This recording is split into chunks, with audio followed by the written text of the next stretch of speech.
such an extent that we don't fully depend on the federal government allocation and the, and to be able to ensure that the workers in Ekiti are duly paid, that people have adequate health care, quality education, not in terms of building, but in terms of having quality teachers and bringing quality education back to Ekiti State. Okay, thank you very much.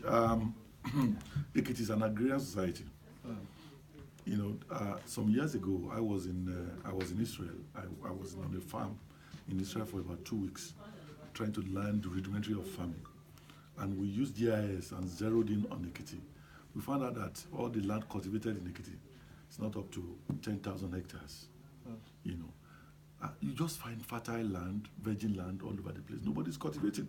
Now, let me tell you, in Lagos, the food bill of Lagos per day is worth about 5 billion naira.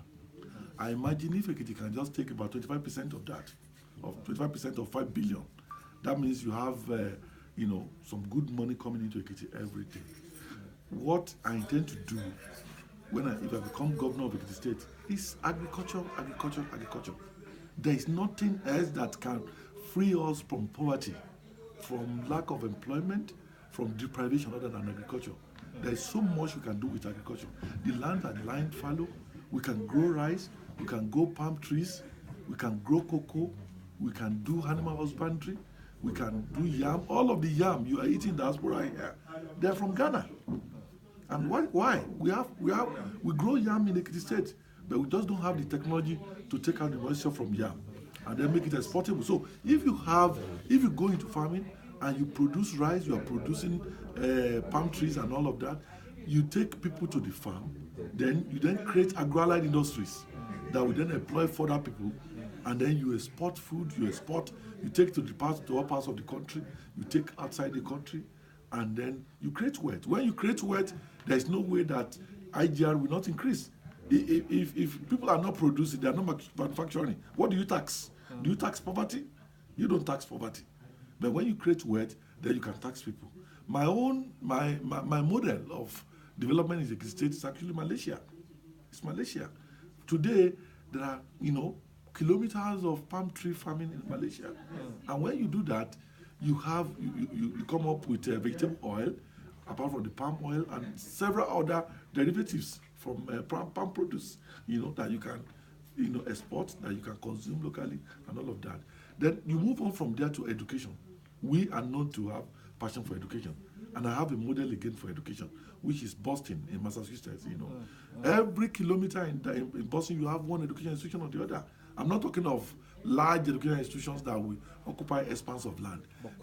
Quality education where people are taught, how to do plumbing, how to do electrician, how to roof homes, how to do all manners of, how to write software application, how to design dresses, how to do theater, how to do movie making and all of that. So when you are looking for the best educated person, you look towards Ekiti. If you are looking for the best nurse, you're looking towards Ekiti. And if you have that, you get a lot of people engaged and you create an industry. If you have very good institutions in your state, people come in to put their children there. When they come, they stay in the hotels. That increases the occupancy rate of hotels.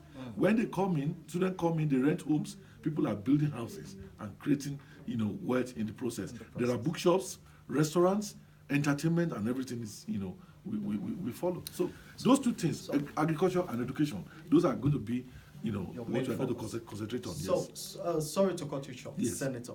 We've heard this about people investing in agriculture. Yes. But what exactly is the strategy? These farmers need to be educated. These farmers need to have a union. Yes. These farmers need to have easy access to industrialized equipment, industrialization equipment. Yes. So is there a strategy? Oh, there is.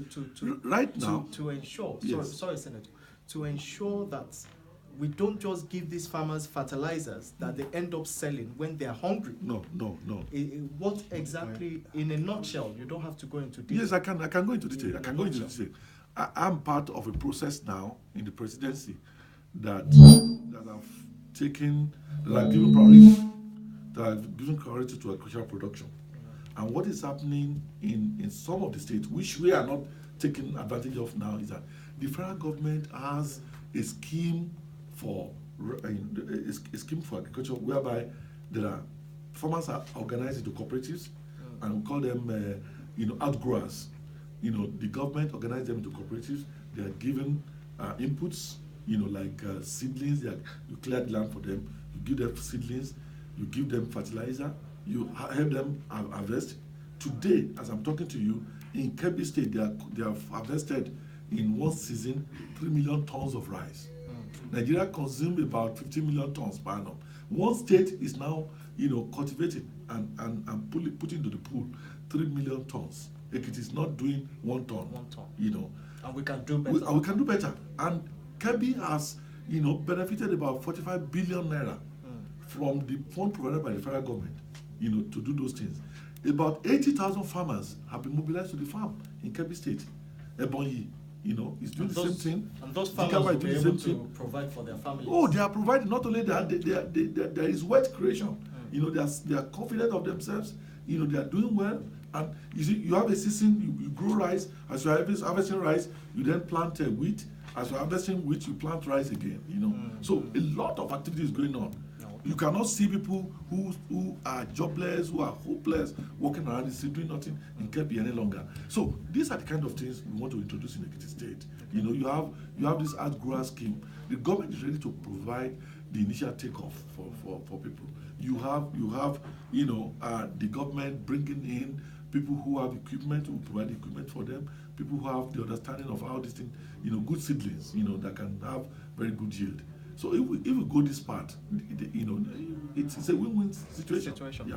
Thank you very much, Senator. The very last question I would like to ask as someone that has quality interest in the development of Ekiti, not just for this generation, but for generation to come, is we seem to be lacking behind in the area of digital technology. And we wouldn't expect the next generation of people from Ekiti to grow up into normal farming. We want them to be people that will export things into the world. And to do that, we need people that will be confident in their information technology skills. How do you intend, I know this is not something that can be done in 4 years, to start up a strategy that will ensure that the next generation of Ekiti youths will have good knowledge of information technology? And how do we ensure that rather than standing by the gates and looking for latecomers, we implement technologies that will ensure that the government workers that are meant to be working are actually working, and not that we have to stand by the gates looking for latecomers? Again, this is very basic, and it's not something a government that is purposeful cannot do. What do you need? You need internet access. You encourage people and let them know the opportunities available on the internet. Right now, quite a good number of our young people have access to the internet. But what they do with it, they are on WhatsApp, they are on Facebook, abusing and insulting one another. All you need to do as a government is to redirect their effort. Look, using sensor on a farm, in Israel, a young farmer can decide and determine the quantity of water that flows into a plantation from a dam or whatever. So there's a lot of benefit and advantage to these things.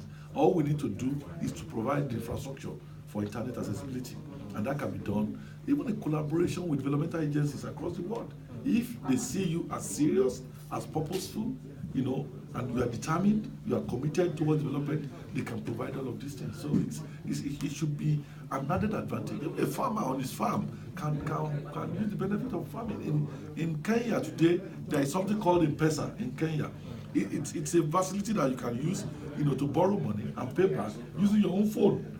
Farmers use it, traders use it, and there are so many other applications that can be made available to make life better for the people. Yes. Okay, thank you very much. That will be my last question. However, for the people that will be supporting you or will be looking into the politics, we just don't like to see the serious part of politicians, because we only tend to see that when it's close to election time. Yes. But we would like you to sing a song in Ekiti for people that will be looking at this, so that if they're going to support you, they would at least listen to your song and go like, oh, that man has a good voice. So over to you.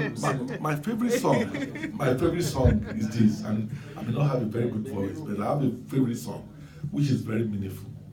And I used to sing this to my children, and that is, ayé gbé o ayé gbé láyé òye Uṣekú ọba mú ojú mọ́sáyé gbé sọ́nù Uṣekú ọba mú ojú mú kéèkéjì rẹ̀ ayé ìmọ̀júnú kan ṣe ò ayé gbé.